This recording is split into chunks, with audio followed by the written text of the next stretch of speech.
Carving out time for self-improvement. Okay, so you've recognized you do have some free hours. What now? Bennett's next advice is to deliberately carve out specific blocks of time for purposeful activity. You won't magically find free time. You must make it and schedule it as if it were as important as a work meeting. Bennett suggests starting small and consistent. For example,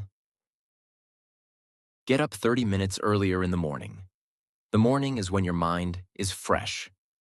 Instead of dozing until the last second or scrolling through your phone, use that half hour for something enriching. Bennett himself used his morning train commute for reading and reflection. He strongly warns against wasting early morning solitude on things meant to be read with rapidity. In his day, the newspaper. Today, it's the endless feeds of Twitter or TikTok. Don't squander your freshest mental energy on ephemeral news or social media. Use it to strengthen your mind. You might read a chapter of a book, ponder a favorite quote, practice meditation or journaling. Anything that engages you deeply.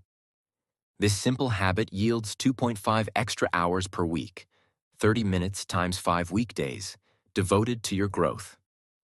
Reorganize your evening routine. Upon returning from work, resist the temptation to collapse into inertia.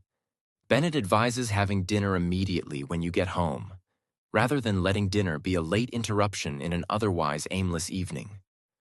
Once fed, set aside 90 minutes in the evening.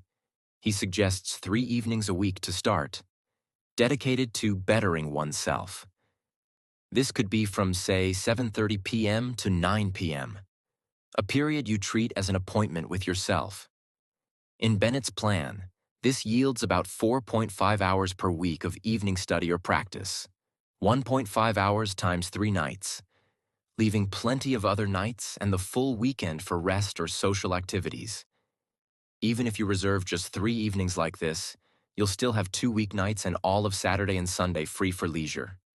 You're not becoming a hermit. But those focused 4.5 hours will become the engine of your personal progress. Combining the morning and evening adjustments, you've now found roughly 7 to 8 hours every week for your self-chosen pursuits.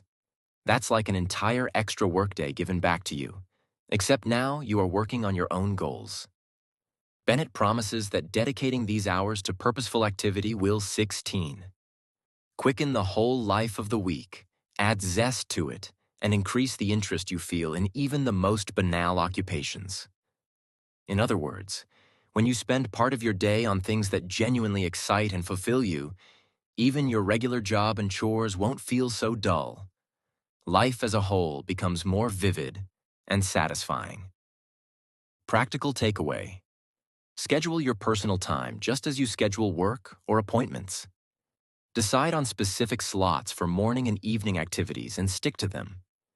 It could be as modest as 15 to 30 minutes early each day and an hour after dinner a few times a week.